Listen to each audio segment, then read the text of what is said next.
Hello, friends. Welcome back to another episode of Soul Led Living. I am your host, Nikki Novo. Excited to be here with you to talk about your child's purpose. I did not want to do this episode. I was a little hesitant about it. I've already done episodes on spirit babies, and I was like, well, what else is there to say? But your children's souls were really coming to me. Like, I could see this whole gathering of the kids coming forward and really wanting to share messages. And in this case, they want to talk specifically about their purpose, like why they're here, what they're meant to do, why they're in your family, why they're your child, all these kind of things, and how you can help them live into your purpose. So I thought it was really beautiful. Even though I was hesitant, the minute I got into the meditation, I was like, I just wanted to cry. I found it. This group is just incredible. And something interesting I found about them too is that they truly are a collective. Like, my child is connected to your child, and your child is connected. Like, all these souls are connected, and they truly are coming as like a wave of change. They are actually, one of the things they were telling me was, we will turn the tide if you allow us to. So it really felt like we are the change, but interesting enough, they said, if you allow us to. And I think that's why they want to talk to their individual parents. So if you love this episode, really truly think about perhaps sharing it with another mom friend, even if they're not like super into the spiritual, because I just felt like these kids really want to be heard. So if you can do your part in sharing it to maybe your siblings or to your friends that are moms, I think they will find something here for them themselves. Another beautiful kind of, just to start off the episode, one of the most beautiful things I heard in the beginning was when I asked them, like, what are you? Because they really are this very strong, light collective that are coming together and all working together. And I was like, what is this? Like, what are you guys? And why are you different from us too, right? That's really what it felt. And there's all sorts of beliefs out there, right? Like, there's this idea, and for sure, that like our souls that are being born lately are of super high consciousness. Like, you see it. Like, why are these kids so much more advanced? Why do you look in their eyes and why do they look so old? Like, why are we dealing with such old souls that are so advanced and so wise sometimes, right? And there is truth to that. There really is. Like, that is not a coincidence. Like, the earth is really bringing in so much light, and because the earth itself is evolving and raising in its consciousness, it can hold energy for lighter beings. So we're actually seeing people, or not people, but souls come into bodies now that are of higher frequency. And I'm not going to go into it, but like, the higher frequency souls can come from like other higher frequency planets, they say, or other dimensions. There's all these different concepts. They call it star seeds, if you guys are interested. But the reason it's happening is because the earth itself is rising in consciousness. So now it's an energetic match for older, more wise, more like lighter beings coming through, and you are birthing them. We are birthing them. So it's a really interesting and beautiful and an honor to be raising these children. But like anything, of course, they are stuck in a human body with a little human developing brain and their limited language and all that. So, and their limited ability to remember, right? To remember who they truly are, what they are at a soul level. So we're going to do the best we can, and we're going to try to raise them in the ways that we like think we should raise them, or how we were taught to raise and all that stuff. But they would like to get through to you a little bit because they do have a strong purpose, and they're just want to make sure that you hear it and that you see it so that you can support it. And that may conflict with some of the ways you think you're supposed to be raising them, or some of the things you think you're supposed to be doing, and that there's might be something a little different than what they need. So I have 8 messages from the children. If you're ready for it, let's get into it. Message number 1. First question I asked was why, like, or what are you? Like, why are you here? And they said, it was so beautiful. This was the beginning of all the feelings. We are the dream of our ancestors. We are the dream of you. We are what you could have been, or what you're capable of being. That is what we are. So they truly are this like manifestation of the people before us. Like, think about your great grandmother wishing she could, have more freedom, or do more of this, or grow more of this, or be more free, or work less, whatever that may be. That dream has been like pushed down into the lineage and now is being birthed through our children, through this generation. A lot of it also is like your dream as like a child being like, oh man, shit, I'm stuck with like this situation, or this was a little traumatic, or my parents are not as like woke, or they're not like really seeing what can be seen, and this is the best that we can do. And we have that awareness more than anybody in the lineage, and that dream of wanting that birth this generation, if that makes sense. So they said, we are the dream of the ancestors. We are the dream of you. And I thought that was so beautiful. So kind of this reminder. So, sometimes when you do feel like, not that you're trying to live through your child, but you're like, okay, I didn't like that I was treated this way, or that this happened for me, or it was really hard for me to, think that I could be an artist. I was told I had to go into science, but I'm actually an artist. And, working through some of those things so that your children never have to feel that. And that is part of like your dream of, and that dream manifested them.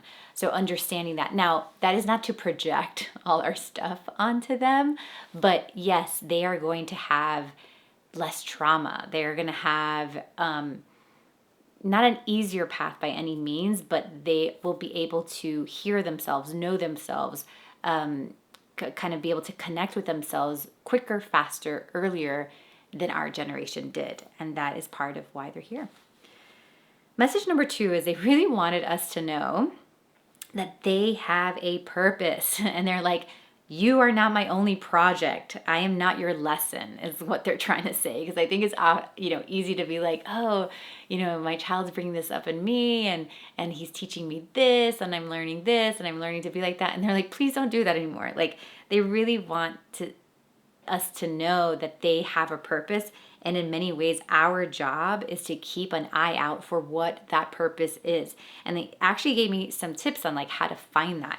So you're going to kind of start to understand what their purpose is through a few things. One is going to be what they struggle with. So what are they struggling with? Are they struggling with self-esteem? Are they struggling with energy, with attention? What is it? Their emotions, like the reason you're going into that. And you might be like, oh, so weird. My child brought me down this crazy path of all this gut health stuff or something.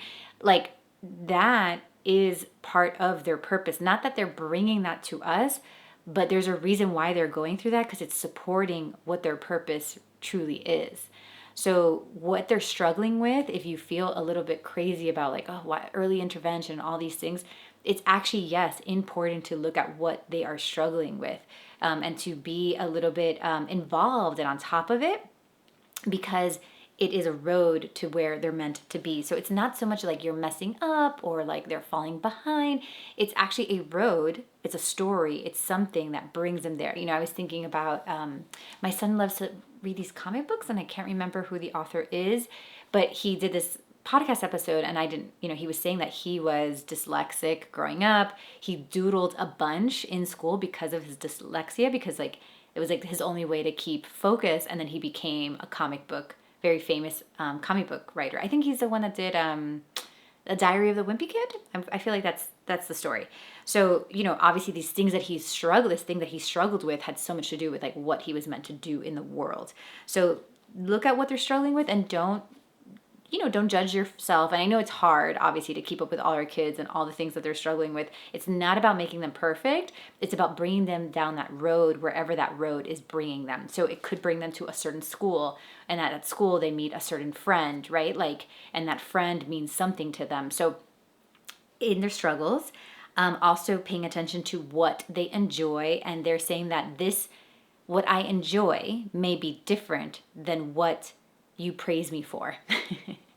So we're going to have to watch that, right? Like paying attention to what we praise them for. And not that we need to change what we praise them for, but being able to see the difference between like, oh, this child, is reacting and is happy and is enjoying this because I praise them for this. That came first. And then there's like another part is like, no, they just enjoy this. And that may be different than what we actually praise them for, but to pay attention to what they enjoy.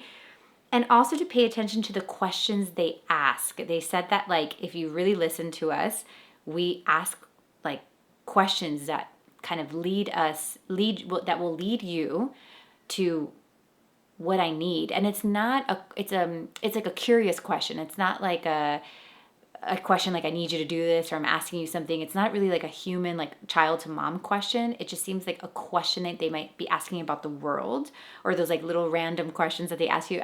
My kids love to do it like right before they go to sleep, because they just want to keep having conversations. So things like that.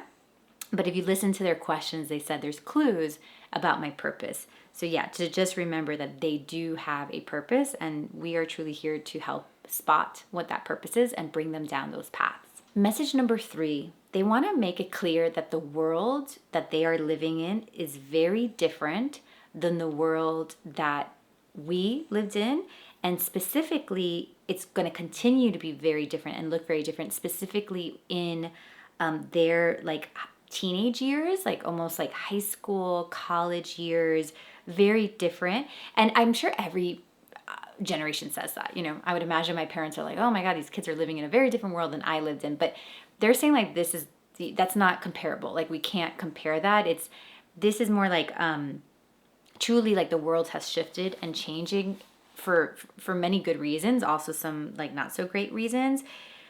But they're saying that like to look out for the teenage years, like almost maybe perhaps like middle school through college. That's where we're going to see like the most change for them, because those stages, high school and college, I guess specifically, are going to be very different than what we did. And they're just saying like, please follow my lead. Like, please pay attention to like where I'm leading you. Like, don't just be like, oh, this is the high school that everybody goes to. Like, this is where they should go.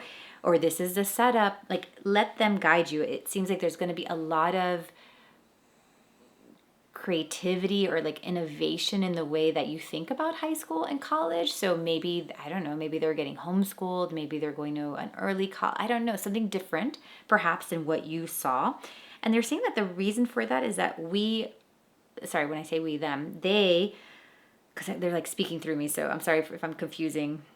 But they are saying we are not meant to have lost years like you did, which is funny because they are meant to know themselves a little bit earlier than we did. And they said that like teenage years, college in the past has really been about like these lost years for humans. But because they're not going to need those lost years, because the idea is that they are more in touch with who they are with the help of us as their parents, of course, and the way that we're loving them and seeing them and being in touch with their soul, they will not need the lost years. So, and I wonder if that is why college doesn't exist as much anymore, because it used to be like, oh, you got to go 4 years and like find yourself or figure yourself out, but they may not need it like that. So they're just saying that because there's not a need for lost years, something's going to replace this time. So to just do your best to follow their lead and not kind of assume what or how they're going to do those years. This kind of reminds me, I was watching a video, I think it was yesterday, that was like from a news station, and they were following this guy who I guess used to be like in the club industry. And apparently like the club industry is just like not what it used to be, that people don't go clubbing the way they used to, like the way I did, which was like excessive.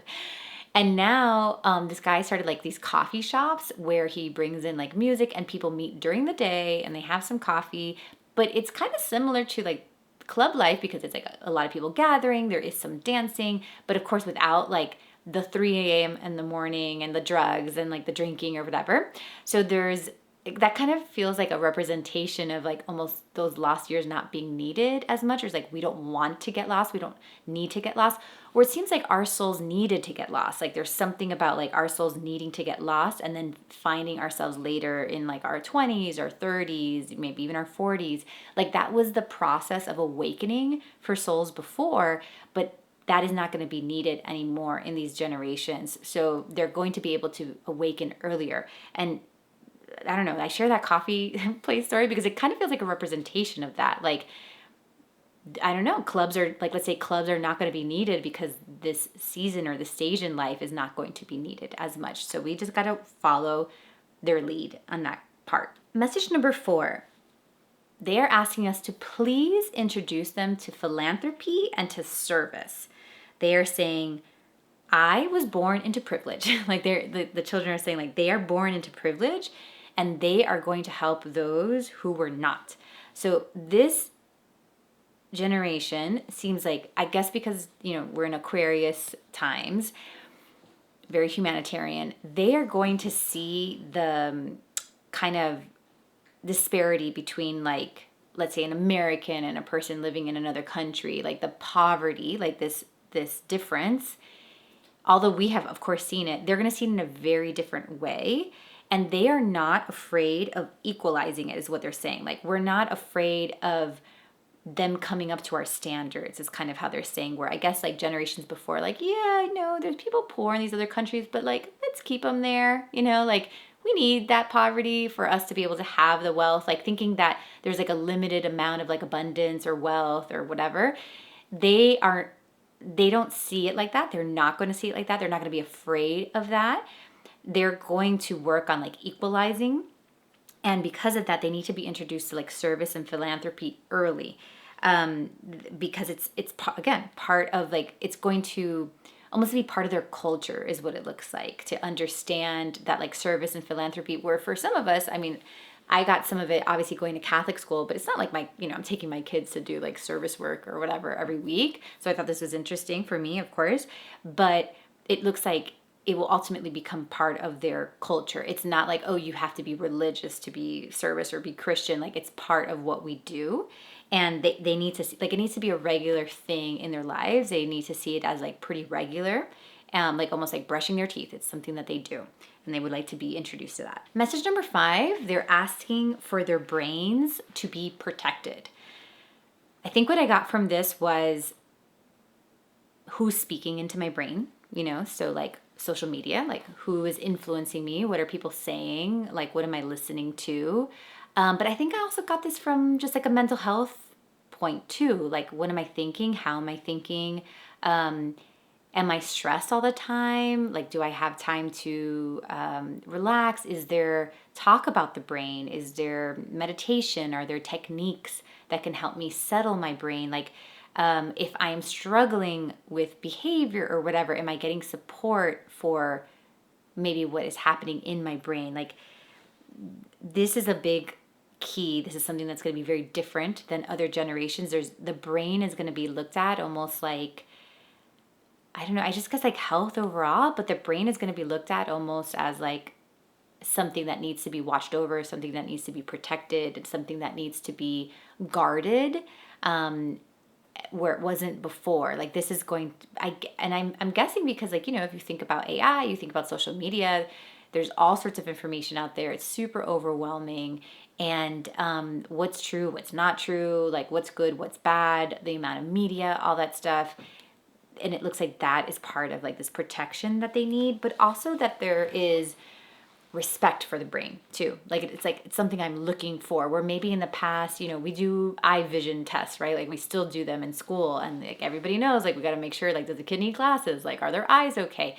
It almost looks like the brain needs to be checked that way as well. And that will start to come forward. But even just right now as parents, like, noticing what are signs that there might be a little bit of a mental health or that, mental health issue, or that there might be signs of, like, struggling with, like, my emotions, and perhaps there's something in my brain that's doing that. Am I eating food for my brain? Like, it's just something that looks like it's going to be important to be, like, looking at the brain. Message number 6, I thought this one was so funny. And they said, teach me about money. Teach me how to invest. And they said, I am not going to work the way you're working. I'm not going, like, this whole, like, 9 to 5 thing and working Monday through Friday and getting weekends off really, really looks like it's not something they subscribe to. And making money, exchanging your hours is just, like, something that they do not subscribe to. So teaching them, and maybe we're learning at the same time, right? Because not all of us are born how to invest, but maybe it might even be, like, going to the school and being like, listen, I think we should do we should teach the kids investing in middle school or something, or entrepreneurship, or how you make money. Like, they might even ask you questions about money, but it's more because they need to know how to make money, and they're going to make money in a different way.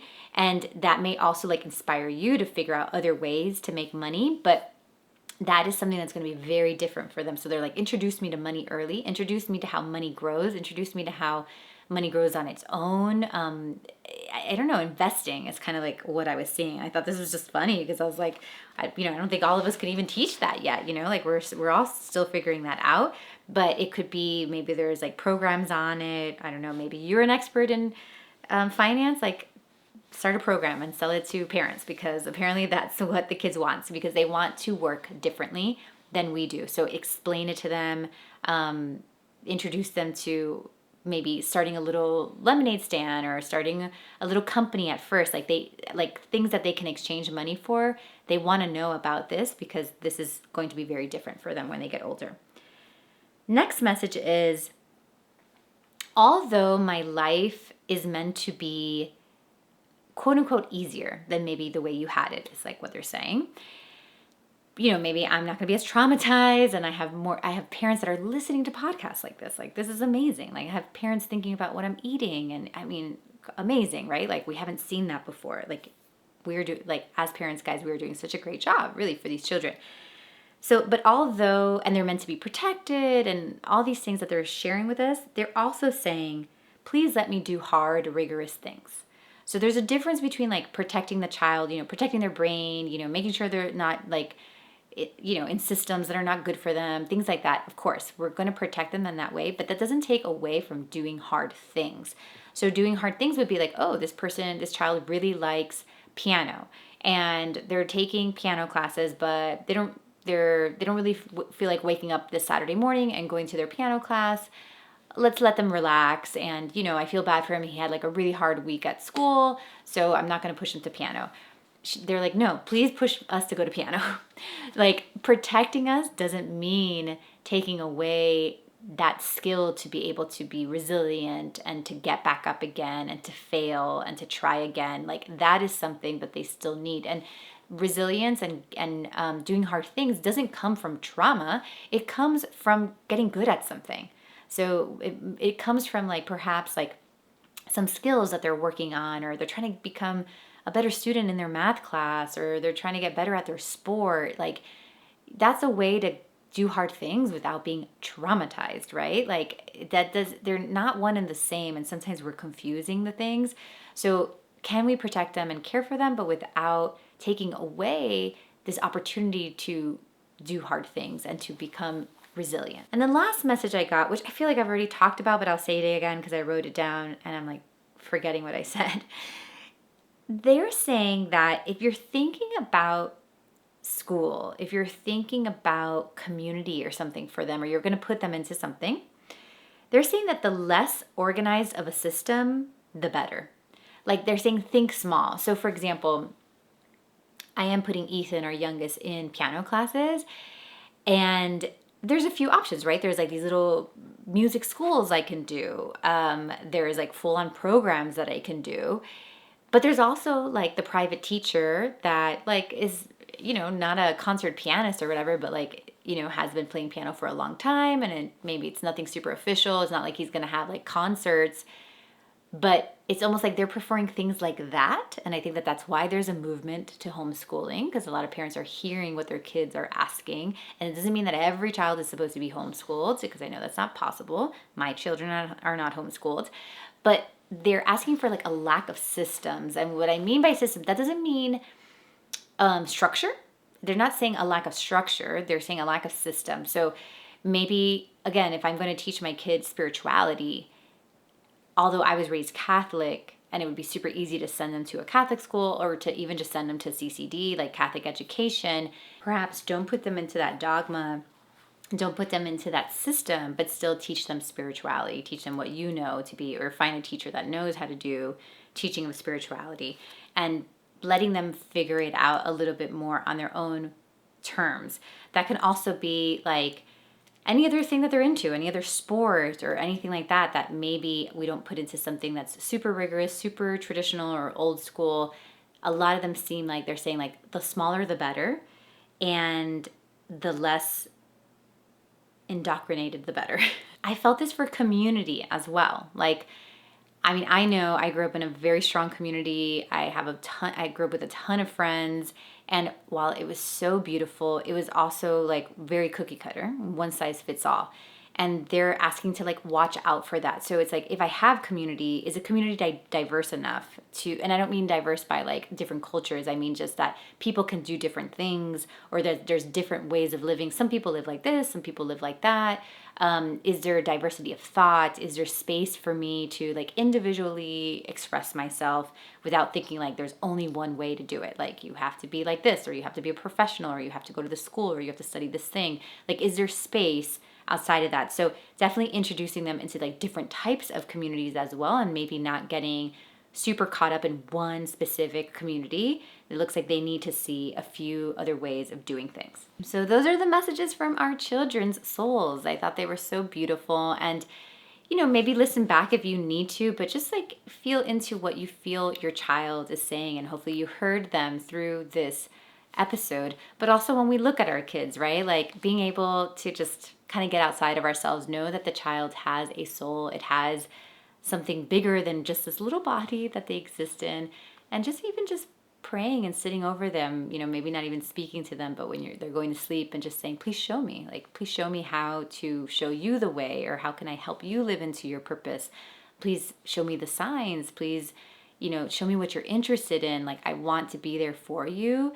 And I think that sometimes this is like not possible to do when we're caught up in like mommy guilt and shame, which definitely I suffer from often.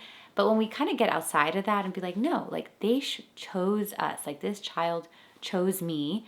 And sometimes they might like seem difficult, or trying to move, they're not like doing what we want them to do and all that stuff. But often that has to do with what they're truly here for. So as long as we are paying attention, and it doesn't mean we're on top of them all the time and doing all the things for them, or that we're their servant by any means, because sometimes very well the message may be like, please let me do my own thing. And that's going to like, put me here and I'm going to figure it out, So really just being in touch with them. They love you. You are doing a great job. And we're just so excited to see what they bring into this world for us. So they are the dreams of us and the dreams of our ancestors. Thank you so much for listening to today's episode. I love you so much, and I will see you in the next one.